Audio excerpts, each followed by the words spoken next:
Voy a ampliar la pantalla y cualquier cosa lo vamos viendo.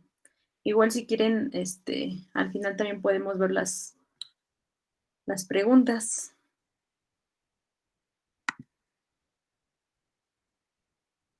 Muy bien. Bueno, pues bienvenidos nuevamente al taller. Les recuerdo mi nombre, soy Viridiana González Meneses y lo que vamos a ver hoy en el taller va a ser la familia Poaceae. Todas estas semanas hemos estado viendo diversas familias del huerto y hoy vamos a ver lo que sería esta familia que también se le conoce como nombre de gramíneas, ¿no? Y es referida a los pastos. Bueno, como les comentaba, esta familia se refiere a las gramíneas, ¿no? La familia Poaceae, y es un grupo de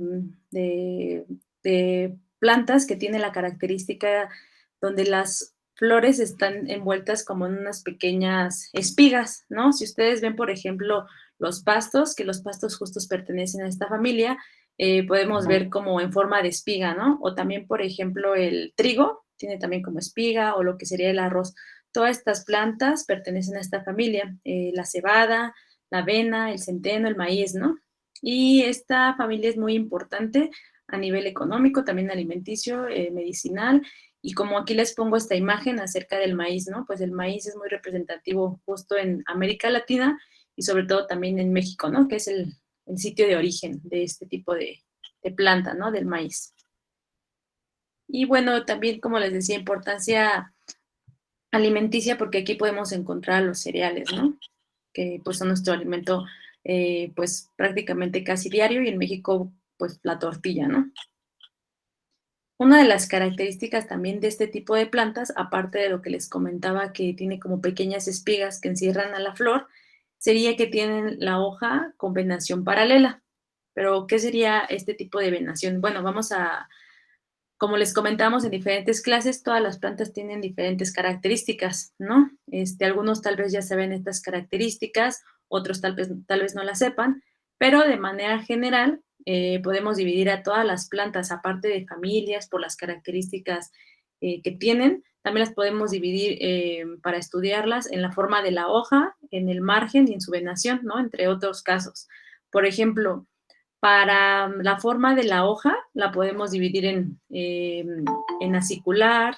Ay, espérenme tantito, déjenme ver quién entró. Perdone.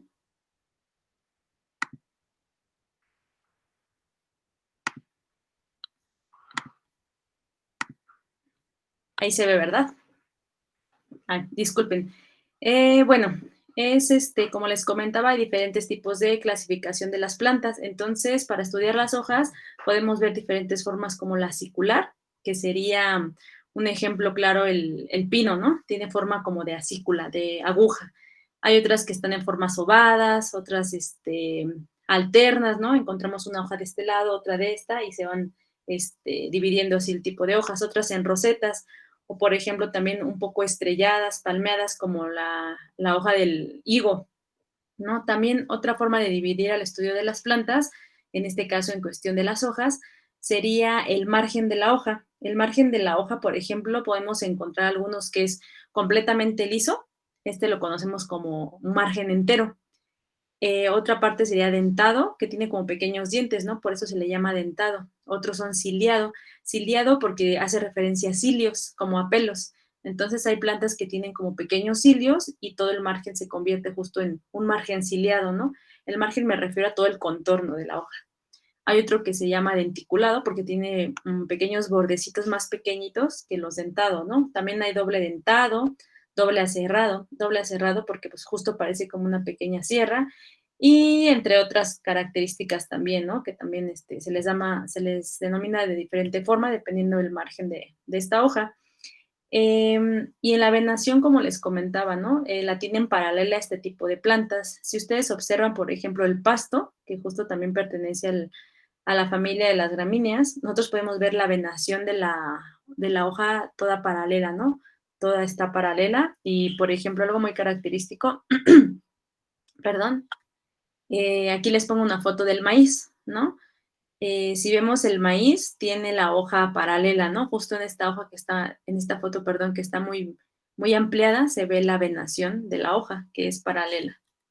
Esta es una característica justo de esta familia, ¿no? De las gramíneas. Y bueno, las gramíneas o familia Poaceae o pastos, de manera general se encuentra en todos los ecosistemas, ¿no? Y domina en diferentes altitudes. Por ejemplo, si nosotros llegamos a zonas así como más de playas, podemos llegar a ver como unos pequeños pastos, ¿no? Cerca de playas. O si nos vemos, no sé si han tenido la oportunidad de ir a montañas, ¿no? Por ejemplo, lo que es el Nevado de Toluca. Conforme vamos subiendo de altitud, va cambiando el tipo de vegetación. Esto es muy importante por el tipo de planta que queremos cultivar. Entonces, si nosotros vamos subiendo más o menos a unos 3.800 metros, 3.500, vamos encontrando diferente tipo de vegetación, ¿no? Vamos encontrando a lo mejor abajo otro tipo de pastos y en la parte superior otro tipo, ¿no?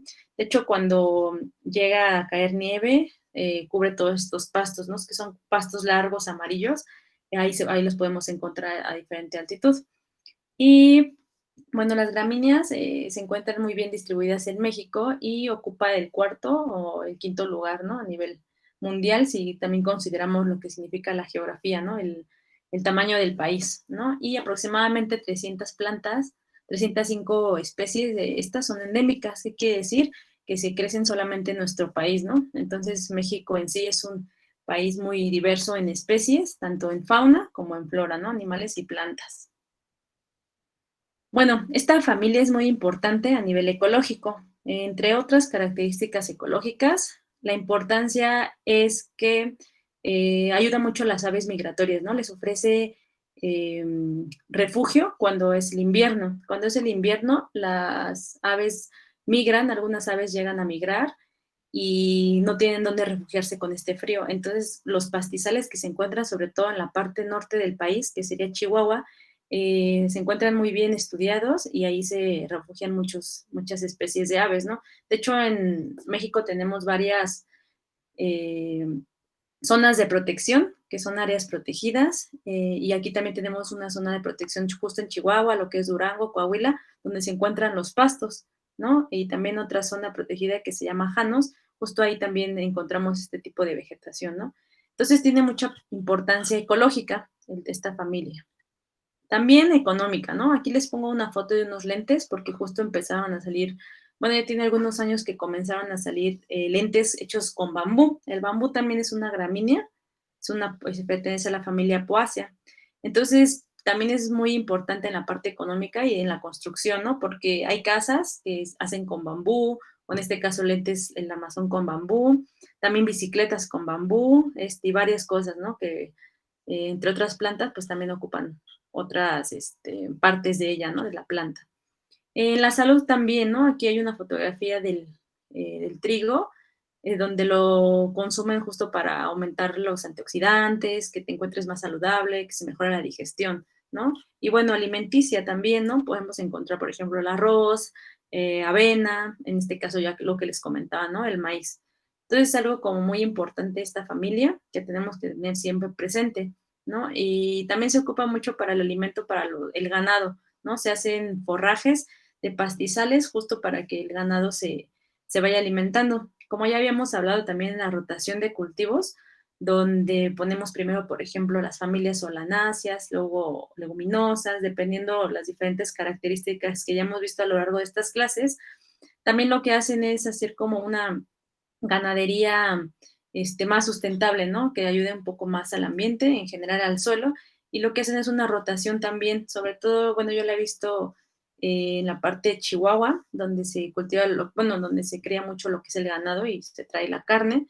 Ahí lo que hacen algunas personas es, tienen al ganado en alguna parcela y una vez que todo el pastizal ya está, pues, comido por todo este ganado, lo que hacen es una rotación, cambian a todo el ganado hacia otra parcela, entonces el ganado empieza a comer y a hacer como disturbio, por así decirlo, porque presiona el suelo, lo compacta, entonces deja esta parte que no tiene ganado, que se empieza a recuperar el suelo, ¿no? Poco a poco. Y así van haciendo rotaciones también de ganado, ¿no? Entonces, la rotación no solo se ocupa también en la parte del cultivo, sino también en la ganadería, ¿no?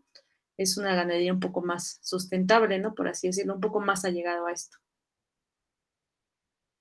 Bueno, y también en la parte económica, pues entra la parte ornamental, ¿no? No sé si les ha tocado ver de repente, me parece por Tlalpan, bueno, aquí en la Ciudad de México, Tlalpan, Viaducto, y en otras zonas, de repente también había pastizales, ¿no? Bueno, pastos, perdón, pastos, y dan sus flores, ¿no? Y se ven muy, bueno, a mí me agradan bastante las flores de los pastos, ¿no? Entonces aquí está eh, una parte, una fotografía donde les enseño que también es la importancia, en este caso económica, pero dirigiéndonos a la parte ornamental, ¿no? Sobre todo se ocupan mucho en eventos, ¿no? Cuando se casan y hacen eventos, pues normalmente se adorna con esto que les llaman a veces naturaleza muerta.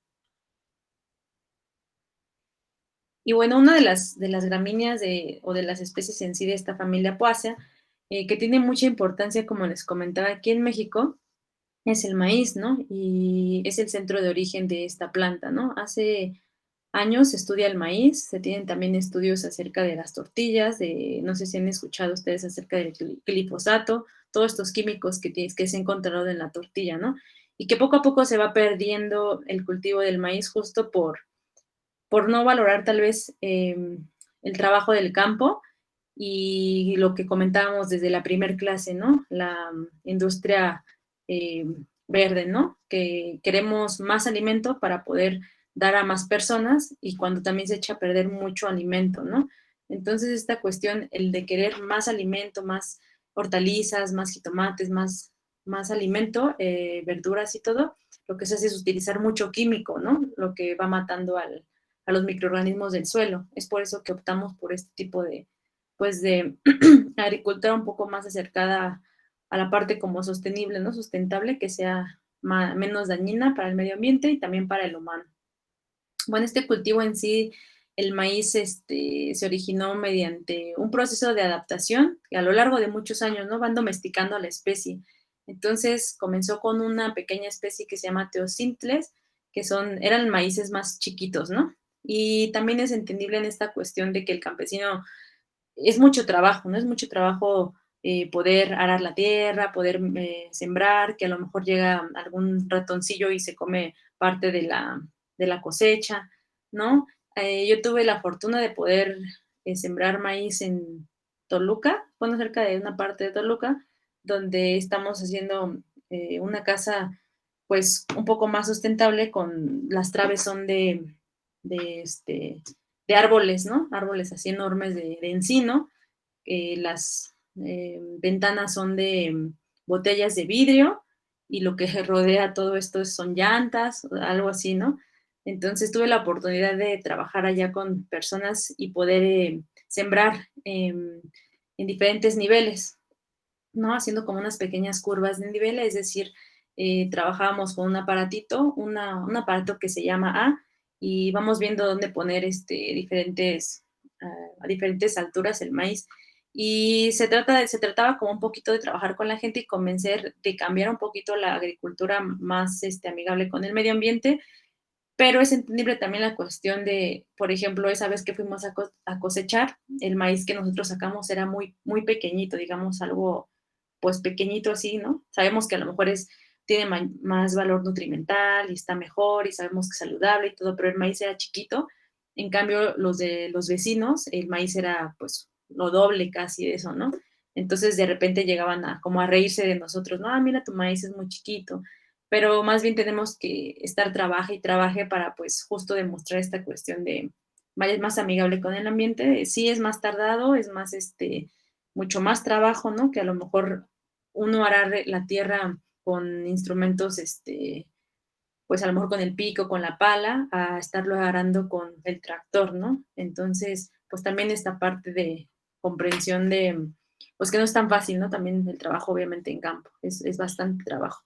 Y bueno, la mejor cosecha, justo estamos en esa época ahorita, afortunados, bueno, yo lo veo así como de México, por lo que tenemos, la variedad en general como les comentaba, fauna y flora y justo la alimentación, ¿no?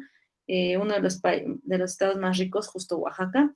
Y, por ejemplo, ahorita lo que tenemos es el maíz, ¿no? Por eso es bueno consumir el maíz siempre que sea de temporada. Justo ahorita está lo que les comentaba la clase pasada, un tipo de maíz que se llama cacahuacentle, ¿no? Es el grano muy grande.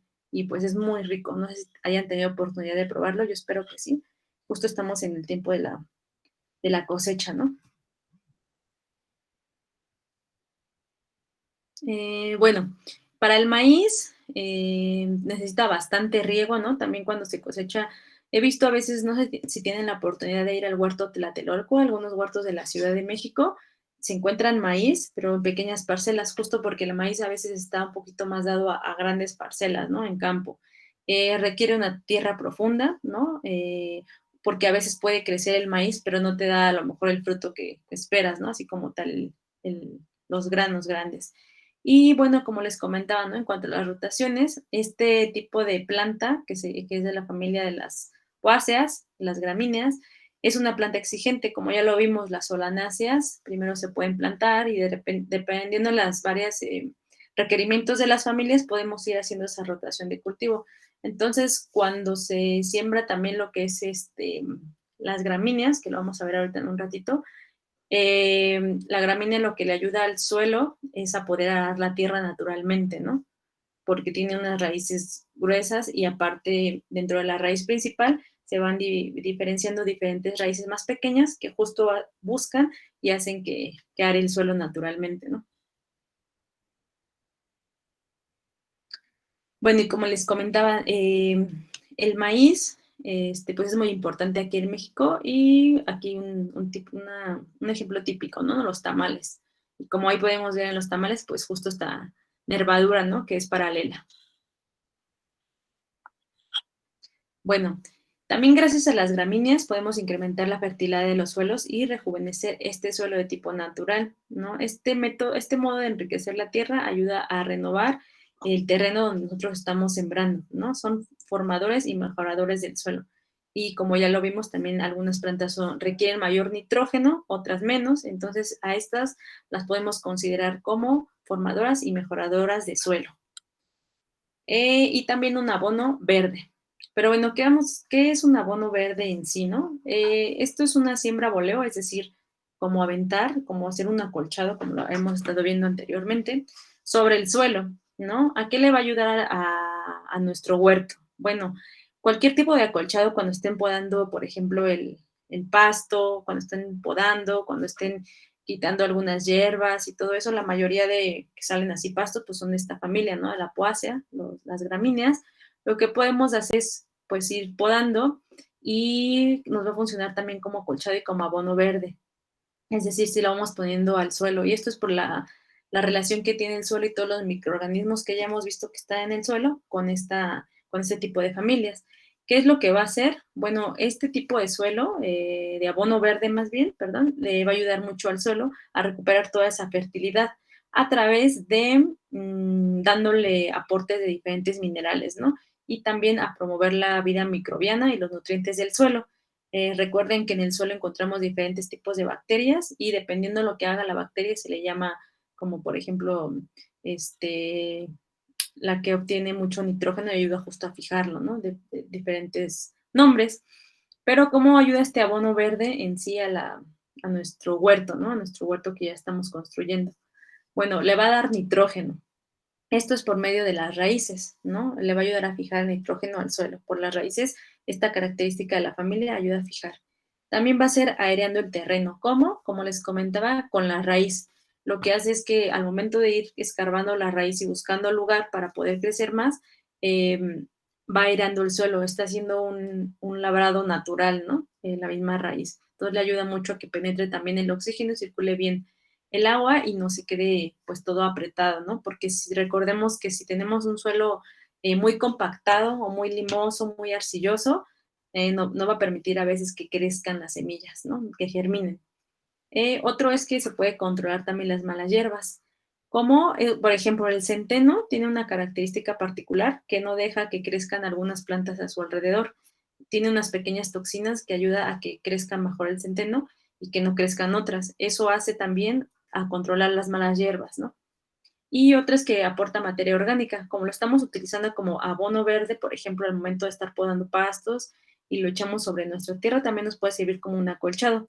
Recordando lo que han comentado nuestras compañeras, ¿no? El acolchado justo te sirve también para hacer una capa en el suelo y evitar que se pierda toda el agua, ¿no? Se evapore el agua del suelo y pueda ayudar a mantener más la humedad. Bueno, pero ¿qué plantas puedo usar como abono verde? Varias, ¿no? Solo que me enfoco a las gramíneas porque justo estamos en el tema, leguminosas también. Como les comentaba, ¿no? Las gramíneas como el centeno, cebada o avena se asocian también con las leguminosas. Pues así, por ejemplo, hay una proporción, ¿no? De carbono, nitrógeno. Porque recordemos las gramíneas, como lo hemos mencionado en las diferentes clases y en las rotaciones de cultivo, las gramíneas son ricas en carbono y las leguminosas ayudan también a lo que es el nitrógeno. Y bueno, les comentaba del centeno, ¿no? No deja a desarrollar otras plantas que estén adventicias, es decir, sobre, ¿no? Ahí es sobre el suelo para que no crezcan y pueda fijarse solamente lo que a nosotros nos interesa un poco más, ¿no? Entonces evitamos como la mala hierba, por así decirlo.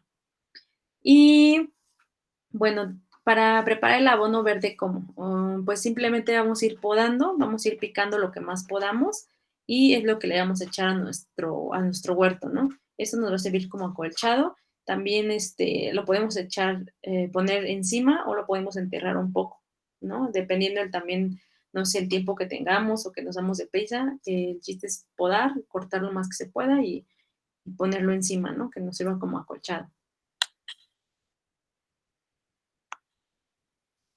Bueno, como ya hemos visto, un poquito les hablé acerca de la taxonomía, ¿no? Es que es como la forma de, bueno, para poder dividir las plantas y estudiarlas, ¿no? Y como les comentaba anteriormente, los taxones, ¿no? Por eso estamos hablando justo de familias. Las diferencias taxonómicas, por ejemplo, en las hortalizas y los pastos no comparten enfermedades y es decir que tienen pocos parásitos en común. Por eso también se utilizan a veces en campo, no sé si han tenido la oportunidad de ver pastos con hortalizas.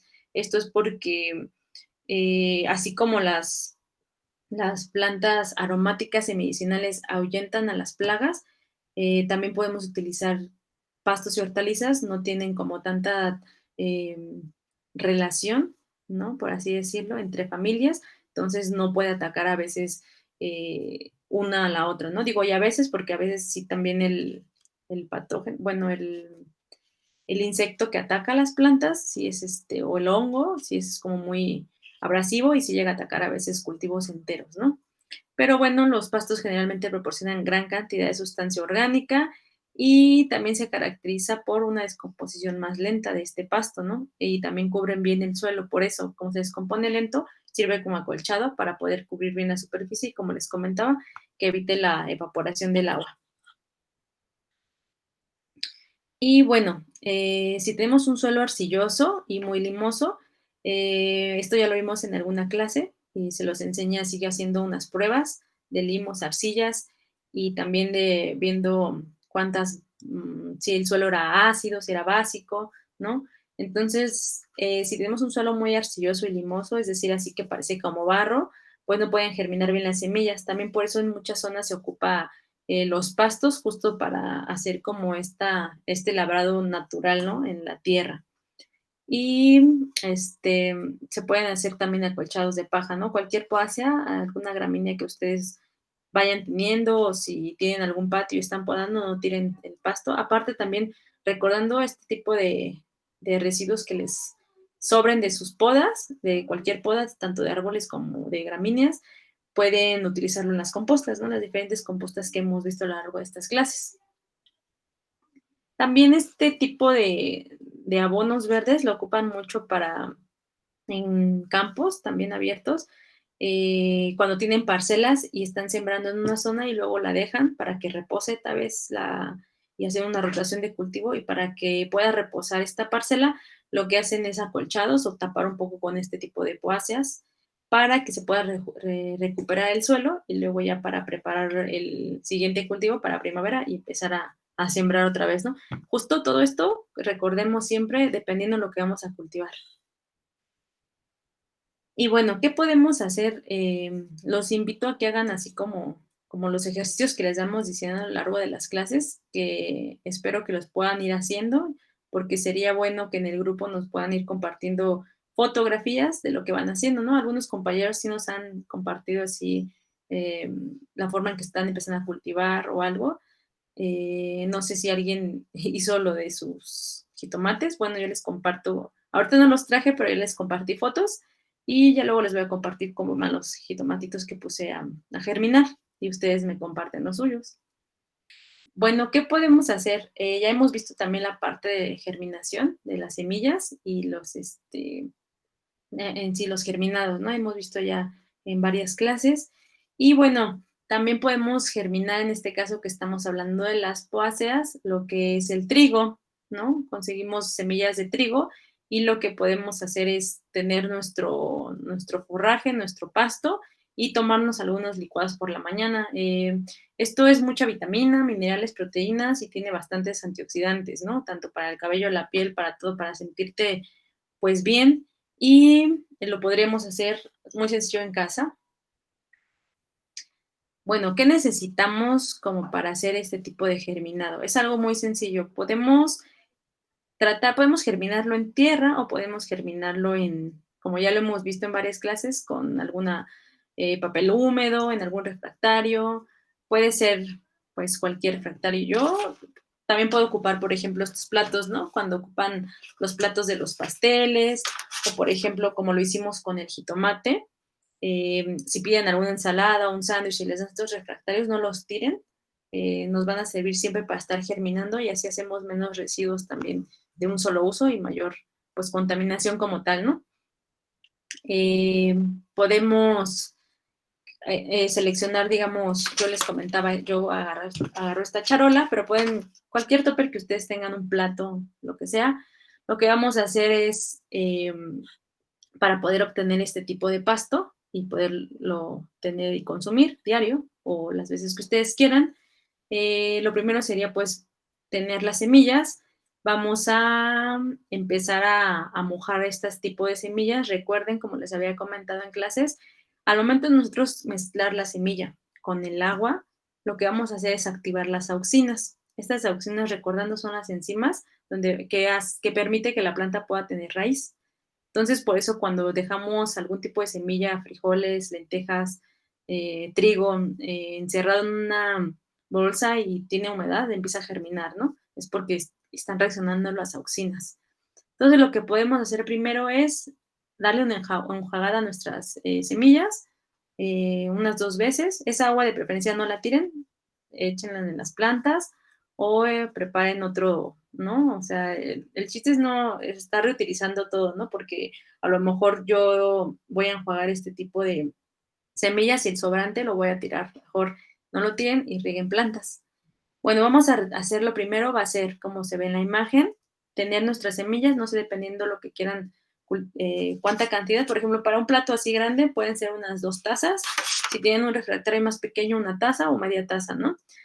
Mojamos las semillas, todas las mojamos bien y lo que vamos a hacer es lavarlas, juntamos el agua para luego regar plantas y las volvemos a lavar. Las dejamos con agua 8 horas y al otro día las volvemos a ver. Una vez que las volvamos a ver, las volvemos a enjuagar. Igual esta agua la recolectamos, la echamos a nuestras plantas y volvemos a echarle agua, ¿no? Las enjuagamos un poco, le volvemos a poner agua y la volvemos a dejar durante 8 horas.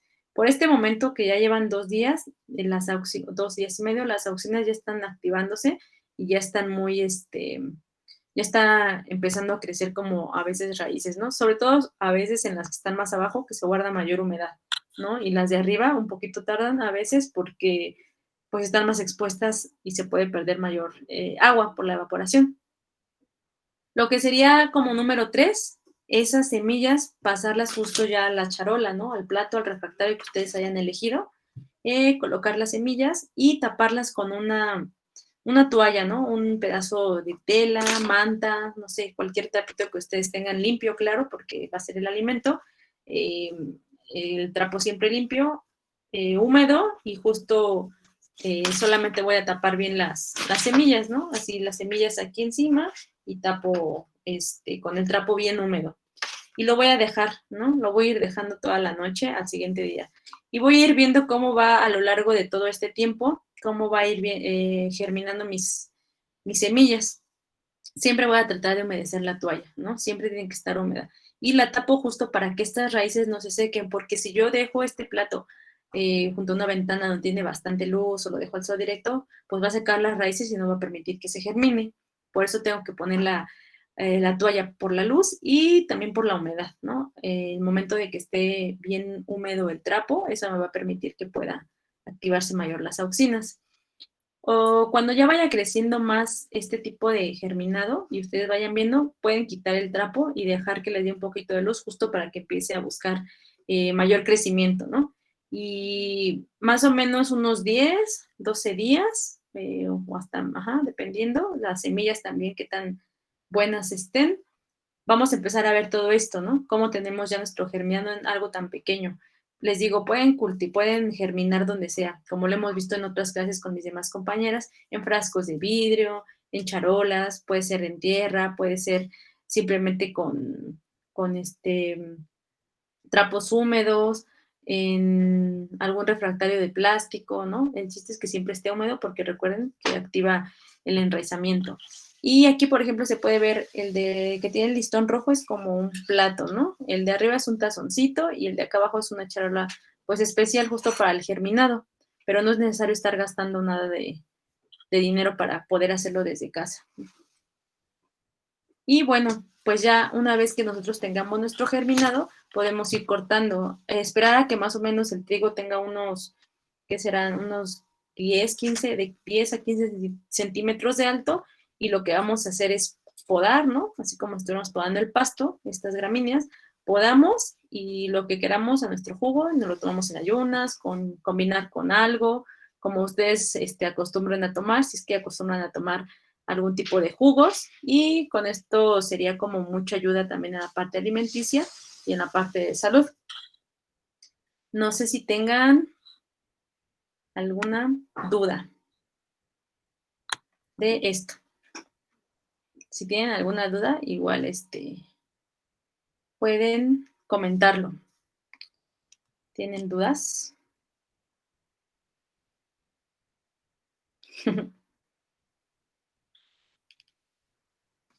Qué bueno que se animaron a entrar, nuevos compañeros.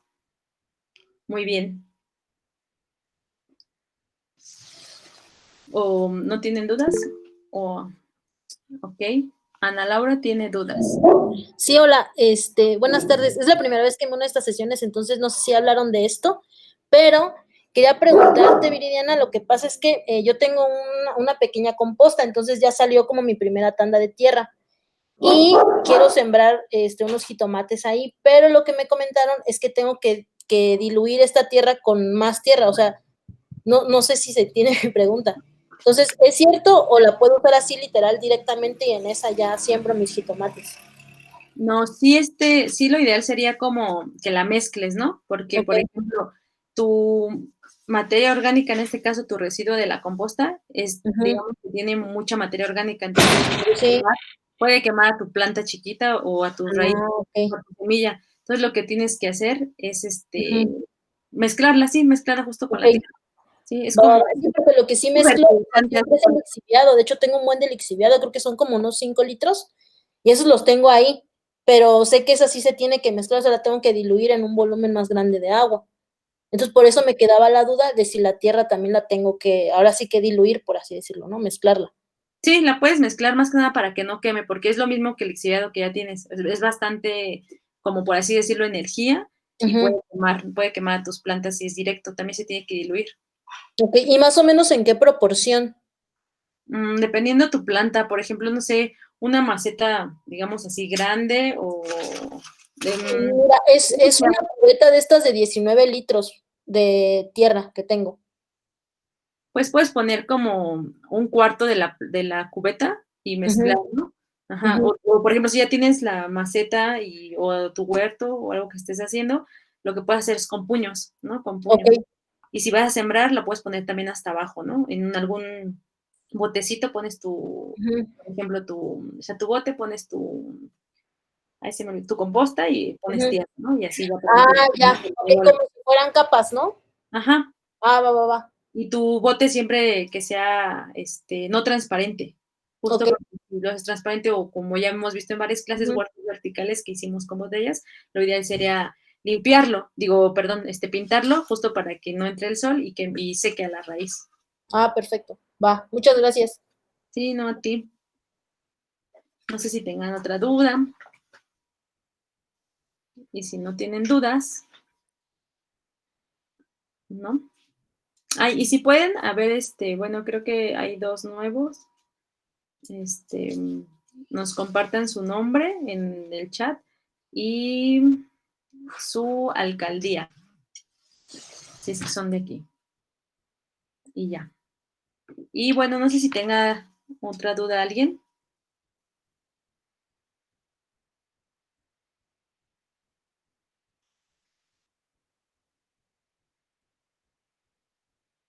¿No? O ya se durmieron. Ah, no es cierto. Ya no tienen dudas, ¿verdad? ¿No? Bueno, pues si no tienen dudas, entonces nos veríamos. Ah, perfecto. Ya me dijeron que no hay dudas.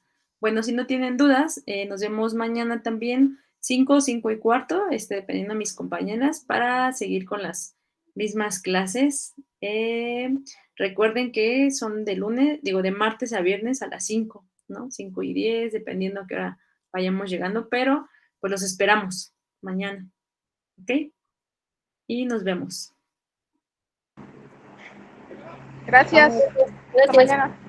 Bye.